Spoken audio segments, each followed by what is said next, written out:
Welcome to the In Betwixt and In Between. This is Leadership Limbo, a podcast aimed at helping middle managers and their supervisors embrace the discomfort and power of leading themselves and others in the midst of it all. We blend real insights with practical tools to help you lead with self-awareness, purpose, and influence, wherever you are on your leadership journey.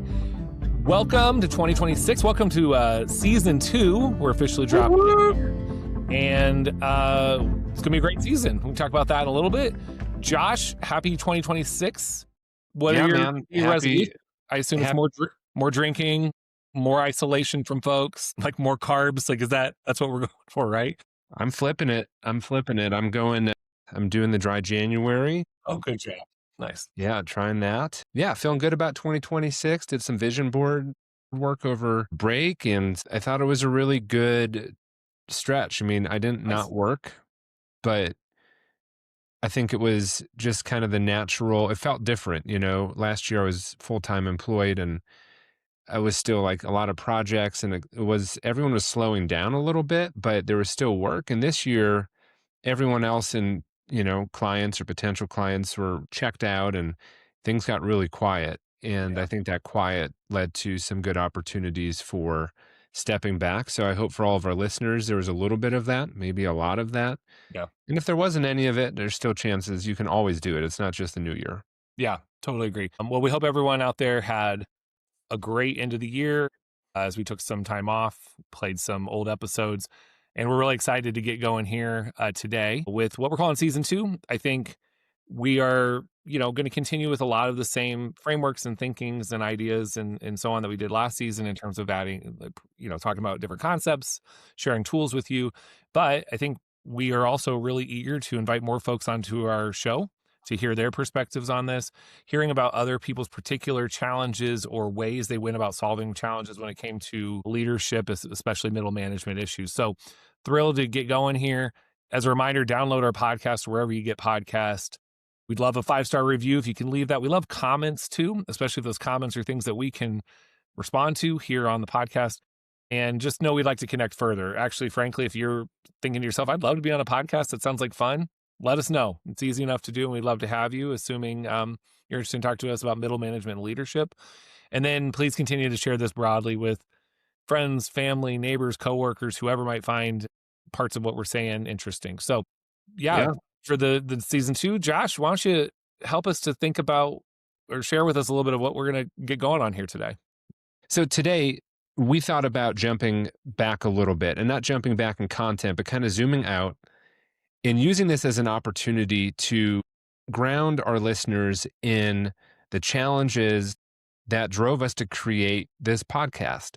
And those challenges, as you hear in our introduction, are really heavily focused on the world of middle management and those who manage middle managers. And in some ways, all of that is part of the realm of middle management. And we have some statistics today. Some of you who follow Gallup, read a Harvard Business Review, some of the larger consulting firms, McKinsey as well, do a lot of work analyzing the workforce. And statistically speaking, the experience of managers, the impact of management continues to be one of the biggest drivers of economic challenge in the global economy, not just American economy. And yet, we continue to stare at this problem with what we'll talk about today, some pretty glaringly and alarmingly problematic statistics. Yeah. And continue to operate as if that is just the way it needs to be or the way it is. And I think that part of the future of work, part of the future of our economy has to be about solving the challenges that middle managers face. And that is, I think, one of my motivations for doing the work I do, is that the future of work has to be different than the way it has been. And there's a lot more behind that, the shift from the industrial age model, a very kind of top-down command and control model of quote-unquote development within your workforce, to the digital age and a much more arguably horizontal sort of experience, much more agile, where there's a lot more power, not often the authority, unfortunately, but a lot more responsibility is maybe the best word for management. And without solving some of these challenges, companies that ignore it are going to continue to be chasing these AI dreams and falling further and further behind of companies that also choose to invest in their people. And so we hope that for those who listen to this podcast, there's a business case for you here too.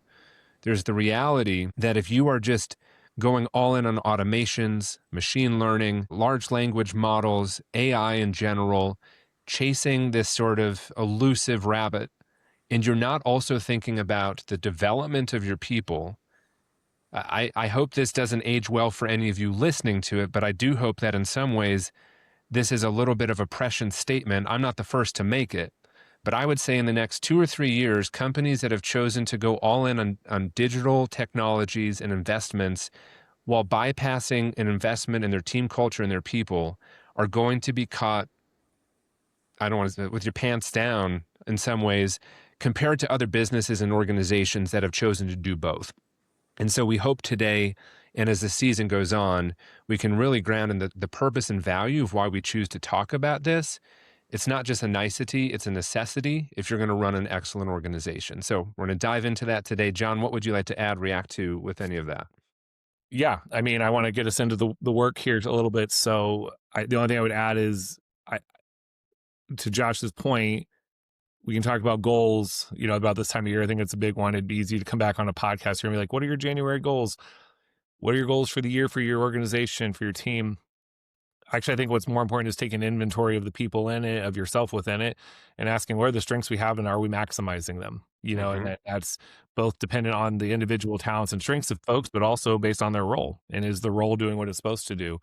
And if it's not for you, or if it's not for members of your team, this is a great place to kind of start and take that inventory. So we'll get rolling. And I Yeah. think we really want to frame it this way to think more about in January, what do we continue to do to make the life of the main catalyst within an organization, the middle managers, better, Mm-hmm. more profoundly impactful, and not the dirty word that we've talked about so many times. So I'm thrilled to get going. So Josh brought up the Gallup poll. I want to give Josh a chance. Why don't you share with us a little bit about some of the key stats there, Josh, that we want to unpack a little bit within Yeah. So I'm going to do a kind of a 1-2 combo with these first two yeah. stats and then kind of hear what your thoughts are on this. But this was the 2025 Workplace Engagement Survey that was released last June of 2025.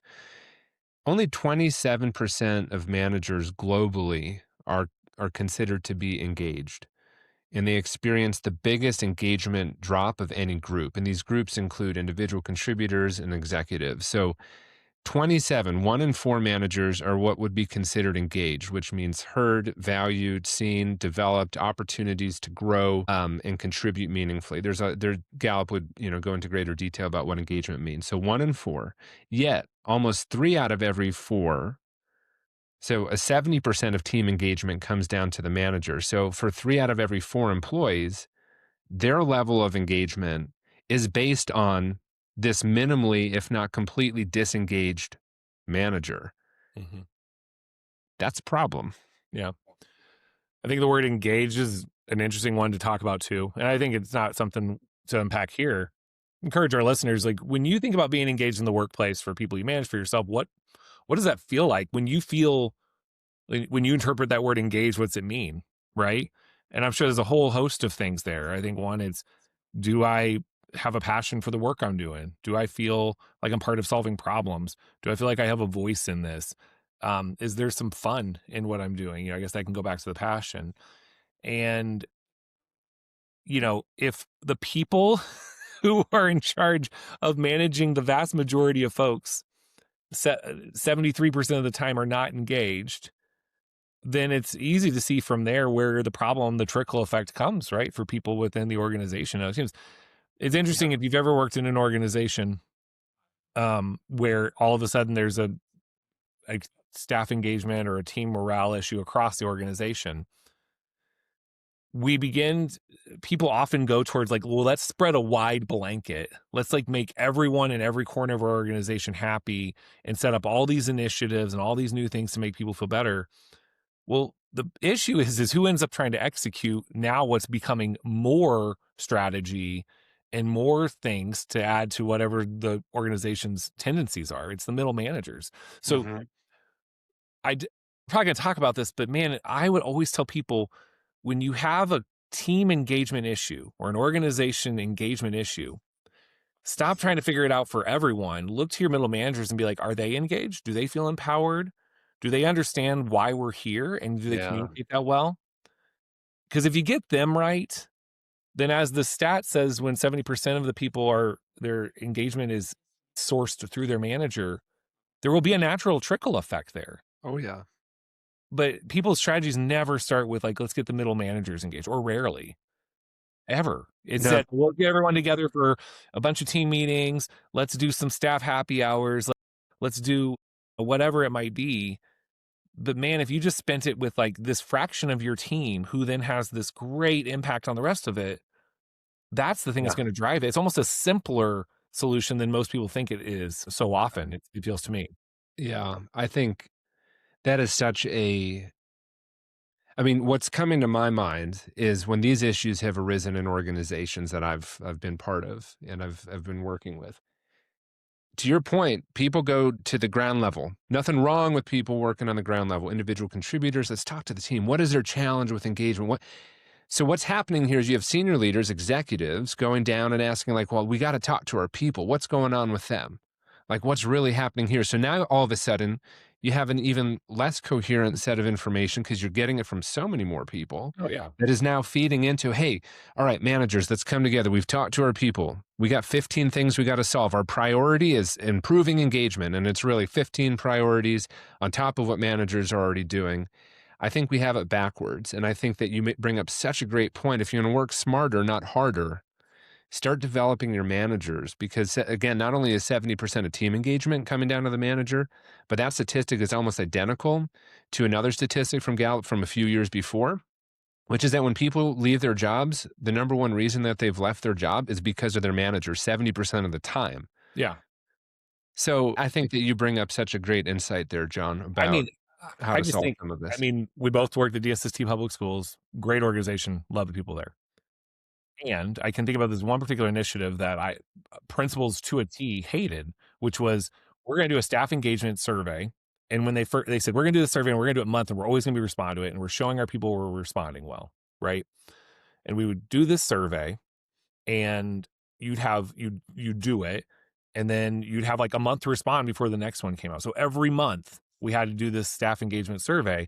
Well, what happened ultimately? Well, middle managers and principals, who I would consider middle managers in this situation, spent a week running around trying to get everyone at their team to take it because um organizational folks were harping you to get 100% of people to take it, and if you didn't, it was like this scarlet letter that you had to wear around, like, oh, they only got 92% of their staff to take the survey or whatever it was. So you end up spending all this time running around to get a survey taken. Then you're given almost no time to respond to it other than like, here's the network pulse survey results that we're sending out, and here's some comments we heard. And it wasn't a strategy, it was a thing we did. And it was frustrating to middle managers, frankly, because we spent all this time running around. People got angry because it was just another thing they had to do. You know, adjustments were made. We started doing it less often, and the survey was fine. But all that to say, like, that's just one example of the types of things that organizations do when it comes to this issue, where rather Yeah. than saying, how are we supporting the people who have the most influence over everyone else's engagement? Like, what are Yeah. we doing to help them? And we can get into this. It's beyond how am I training them to hold people accountable? It's how am I training them to connect to and understand, hear the perspective, and use that to influence their teams, right? Yeah. So lots more on that, but Yeah, it's no, just it's such a short great side. point. Yeah, it really, it builds a very clear kind of visual, and it also biases what we think people need in an organization against what only the executive kind of priorities of an organization are. When most people on a day-to-day basis really don't give, you know what about overall strategic plans for the next 5 years. And for the second part, why do we have a 5-year strategic plan in 2025? That's a whole different question. But the reality is like the day-to-day experience of an employee is going to be heavily based on what it is they're doing that day and the things that they have to do that week Yeah. and their interactions with their most immediate supervisor who is their manager. It doesn't usually have to do with the overall trajectory of an organization, although those things all relate to each other. I think that the more you can get to the level of supporting and developing your managers, the more you're going to get to the level of supporting and developing the people who Yeah. respond to those. And I think that goes into I'm going to bucket the next two together. Yeah, let's do it. The article, like, so another thing the Gallup results say is that 20% of workers say they have a manager who enables engagement behaviors. Um, I skipped one. Well, Yeah, let's keep stay on this one. This is a good one. and then that's followed with the Gallup data also shows that investing in manager development is not a nice to have. It's essential to organizational health and performance. So I want to come back to the 20% of workers say they have a manager who enables engagement behaviors. We see a stat like this, and I think for me at least, and it feels like for many people, this is like, see, managers are awful. The managers themselves and the management kind of middle class folks are not the beginning of this problem. It's not like we have a bunch of inept people who get into the role and all of a sudden they can't empower people. It is part how they go into the role with the right mindset about what management is. And then second, as the point says, is like, what does development look like? Now, Josh, you and I talk about this probably too much. People in organizations talk about development series for managers and things. What, in your mind, help me to distinguish between, like, what do you think typically happens in these management trainings? I'd love to hear Yeah. your experience. Like, what typically happens? And then let's talk about what actually should happen that isn't happening. You share, and then I'll either agree Yeah. or I mean, I think what happens is there are a large number of organizational priorities, checklisty sort of items, technical skills that a manager training is devoted to 90% of the time. So it's like, hey, we're going to train our managers, but what we're really going to do is download all of these priorities that managers didn't create, how to stay safe in this space, how Mhm. to meet this compliance effort, how to Yeah. build a lesson plan. Nothing about those is problematic per se, but when that's the extent of your manager training, and maybe 5 to 10% of the time is devoted to explaining, developing, teaching managers how to roll this out, how to work with their people, how to develop their people. And it's like, all right, well, how will you internalize this? How will you share this? By the way, time just ran out. I think a lot of manager By the training, way, we're behind schedule yeah, already. we're behind schedule, but I encourage you to think about how you actually go and execute. So you have Have a to make, great day. It's yeah, very minimally on the leadership execution side, and it's very, very heavy on the content side. And I think any of our yeah, listeners who know about the world of management training would probably find that to be true. I would imagine 3 out of 4 times, if not more. yeah. Overemphasis on technical skills and like new kind of systems you're overseeing, right? Underemphasis, in our view, on your identity as a manager. I'm going to start with that one. Okay, before we even talk about how you're working with others, what does it mean to be a manager? Have you embraced that? And how are you bringing your own personal, like, yourself into that role? I think people have to start with that. I don't think enough people unpack what it means to be a manager and Right. embrace it as a good thing. Like, I'm catalyzing teams, I'm bringing out the best in others. That is my primary role. Wrap my head around that. Then it's the things that are, great. How do you know about people's strengths and how are you utilizing those? How do you delegate appropriately? How do you get feedback from your team? All of that before we talk about what's an instruction, like in school sense, like what's an instructional coaching cycle look like? You probably need to do this thing in tandem. You can't start the school year without people coaching teachers. But you know what's going to make you a better coach of your teachers? When you have set yourself up to have the right mindset as a manager and you know how to see the challenges from their perspective and you take their strengths and then leverage those to help them improve. Not because I ran like this perfect 3-step protocol to do it. And then on top of that, it becomes like, how many observations did, and I'm guilty of this. I helped, lead these as a school leader at times. Hmm. But I don't think it's the thing that maximizes growth for your organization or your school. And it certainly doesn't keep people in the role very long. Right. Yeah. Um, Yeah. so the development work that you have to do as a manager, because I just don't want to put this all in. This is a because I think what it continues to do when we see 20% of workers have manager engagement behaviors. I think part of that is people assume because pop culture and everything else tells them managers are bad and they don't care about you and they're bad at it's their fault that you don't like your job. But then second, I don't think managers are set up to think about great. Part of my job is to help people be engaged, like to help them. feel good about the work, but feel empowered to help us get towards whatever the goals are of the organization. So a Yeah. little bit of the soapbox there, but I feel this real tension if we see stats like that, and it's like, ugh, managers suck. Yeah. That's it. Well, I I think think yeah, yeah, it just requires a reconceptualization of what organizational hierarchies can even look like. reconceptualization. That's like anti-disestablishmentarianism right there. That's a good Yeah, it's okay. a good word. You can Continue. say it fast 3 times. Not.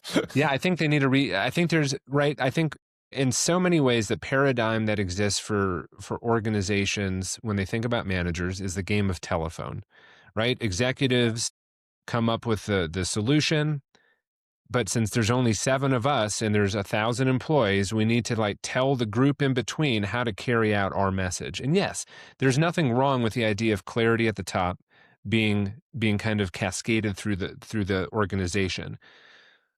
But I think what is missing from that is that in that model of telephone, all you're really prompting middle managers to do is to internalize, repeat, and kind of do so with absolute responsibility and no authority. You're not actually giving people who have the impact on their direct reports more so than an executive team does. You're giving the people in the middle a list of checklist items, play the game of telephone, don't screw it up, make sure you repeat exactly what we said. If you're operating through a managerial model where that is what is most important to the executives, it probably means that you haven't actually created an outcome oriented culture, but what you've created is a processual based culture, a culture based, and this is the process we all do to Yeah. achieve these outcomes. All we need our managers to do is to go through the checklist of how we achieve these outcomes. They have no authority to think about achieving solutions through their own creativity, through their own insight, through their ability to motivate and influence their team. So I think there's some real structural challenges in the traditional model of thinking. But if you were to flip this model towards my managers have not just the responsibility to play the game of telephone, but they also have the responsibility to achieve outcomes. And we can give a roadmap of what it might look like for them to achieve it, but we leave the outcomes to them and the measure of their success as opposed to did they just repeat what we've needed them to repeat effectively to our people. Yeah. Well, I think that really uncovers a lot of big questions for organizations to ask. And I think that probably makes some people uncomfortable who are listening to this. yeah, and like it's a phone line with pretty shitty connection a lot of the time. Like Yeah. frankly, Yeah. I mean, Yeah. Yeah. like It they is. don't. They're Because the game of telephone doesn't really work. It doesn't really work. That's not how humans are not automatons. Humans are not, well, if you, yeah. well, what it comes down to too is like, I don't know. I feel this way sometimes. We talk about engagement with our teams, and one of the first strategies is like, hey, middle managers, you need to be more connected in like better relationships with the people you manage. They need to feel good about you. But that often is not the same. We don't see that play out between senior leaders and the middle managers. That's just like, well, we're both kind of in this like upper, like this management class sort of situation. You know what the gig is. I'm here to tell you what to do and you go execute it with people. So half of our organization, well, a large chunk of our organization is intended to be like relationship focused, helping people feel connected. That's your job now that we have an engagement problem. I'm telling you what to do, you do that. Well, what needs to start first is senior leaders need to make sure that that connection, that, and I don't mean relationship in a fuzzy way. I mean, like, I am spending time with you to help you intimately know like what our goals are as an organization. I'm going to help you to feel like you're a part of that journey for us. I want to hear your voice in this. You know what happens then? Then middle Right. managers do the same because they feel like it. So that leads us actually into the Harvard Business Review article, I think, which Hmm. is a great article. Google Harvard Business Review psychological safety. It'll pop up. We'll put it in the show notes as well. This is an article about psychological safety, which Josh and I already intend to have a whole episode on psychological safety, why it's important, but also why it's been weaponized in workforces over the last several years. We'll talk about that later. But the first thing you need to know is in these studies, they found that the least psychologically safe like members of organizations are middle managers. And that includes compared to C-suite members and senior leaders, and that is compared to the people that they manage as well by a full like 4 points on this survey. So to give those numbers, Psychological safety, middle managers score at a 68 out of 100 on average. Senior leaders score at about 73. And those that are managed by the middle managers, so like the followers of the middle managers, scored about a 72. So a full 4 points below both of that, like the constituencies that sit on either side of them in the kind of organizational flow chart, right? So again, going back to the point that 70% of engagement comes through people's managers, you've got the people who feel the least safe and the least compelled to be able to like exercise their voice and autonomy within the organization now are in charge of ensuring that others feel engaged, right? And so when you have that lack of safety, well, what's that lead to? It leads to a less ability to be open, less willingness to own mistakes, less willingness to listen to others at times because you're so afraid of like your position and like your opportunity to get promoted or whatever it looks like. Mm-hmm.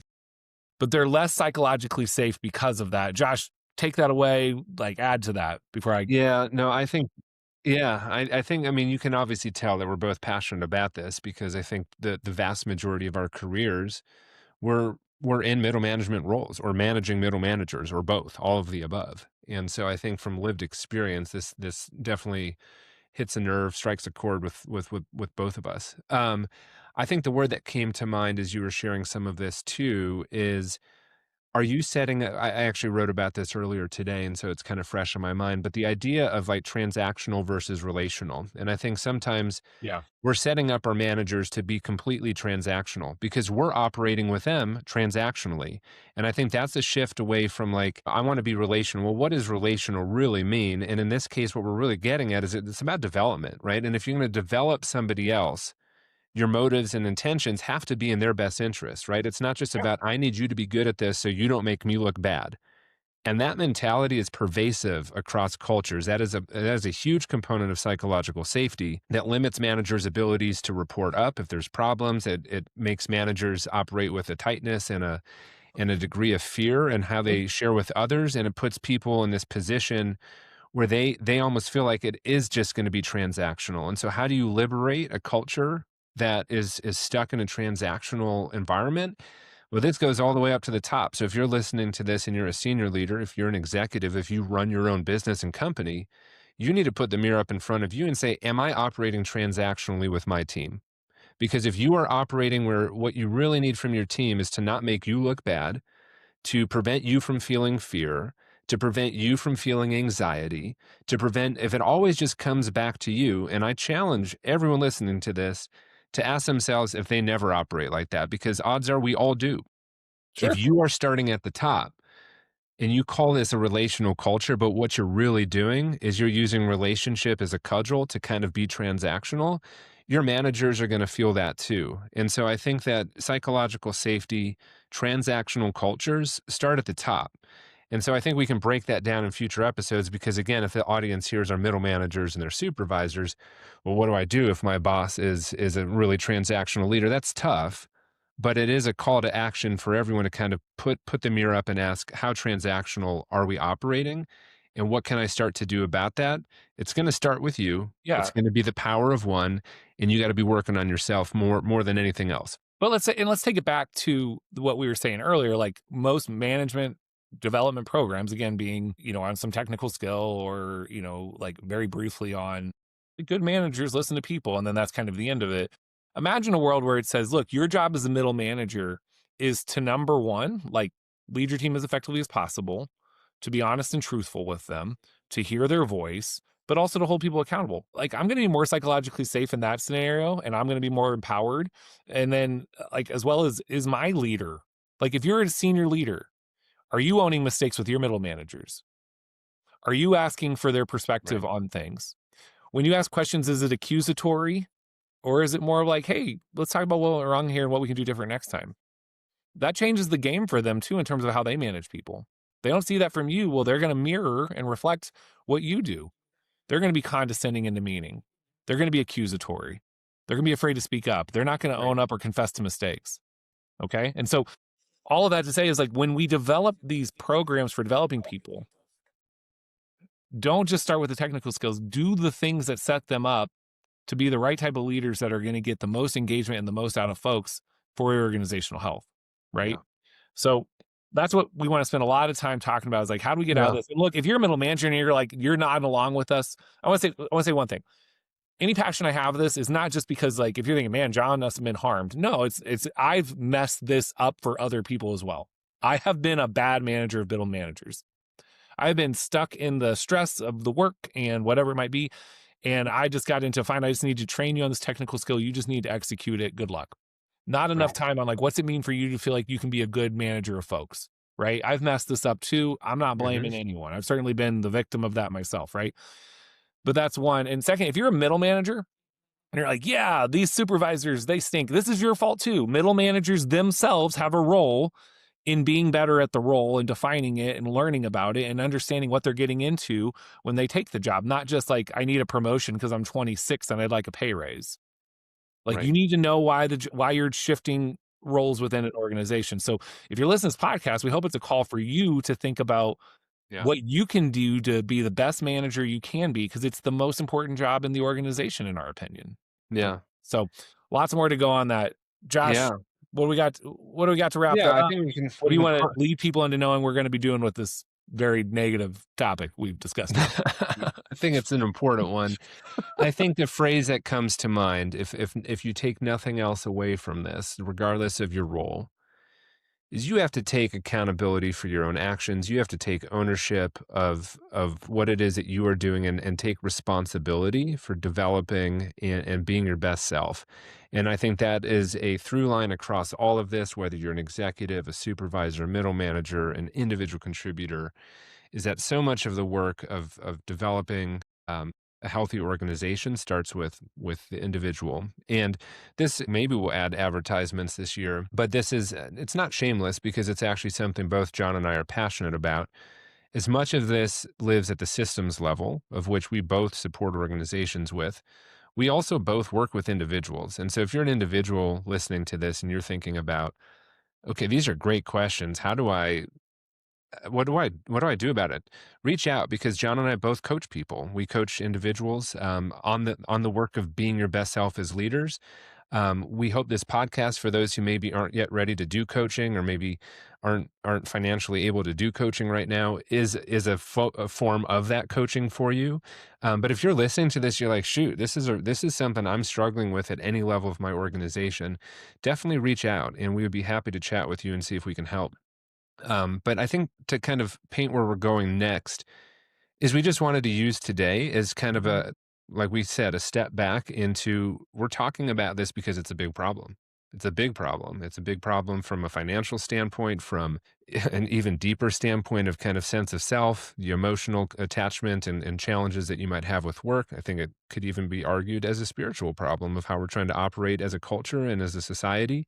So there's a lot of intersections with why this matters. And so we will continue to kind of break down solutions across lots of realms: how we develop people, the way we communicate, the work that you do on yourself. And so over the next couple of months, we were grateful that you continue to join us on this journey. And I think homework for today is maybe just take a pause and react. Think about this. Where do you fit in the statistics that we've shared today? Are you a manager who feels disengaged? Are you a supervisor who knows your team is heavily disengaged and you go straight to the people, but not to your managers to figure out what to do? Yep. I think just use the time to pause and think. And we'll be excited to re engage with you in our next episode. Yep. So I think we can close it out here, John. Any last thoughts before we do? Yeah. I just think to the homework before you start thinking this new year about what are the new goals or the midway goals we're creating. Just ask yourself, am I set up to do the role I've been asked to do, leveraging my strengths, or are the people I manage able to do that? Start from there. Keep it simple. Don't add new things. Just help people to do best what they need to do so that you can get the outcomes you deserve. So with that said, take it away, Josh. All right. Thanks, John. Well, until next time, this has been Leadership Limbo, where we make space for the tension and the tools for the journey. See you in the in between.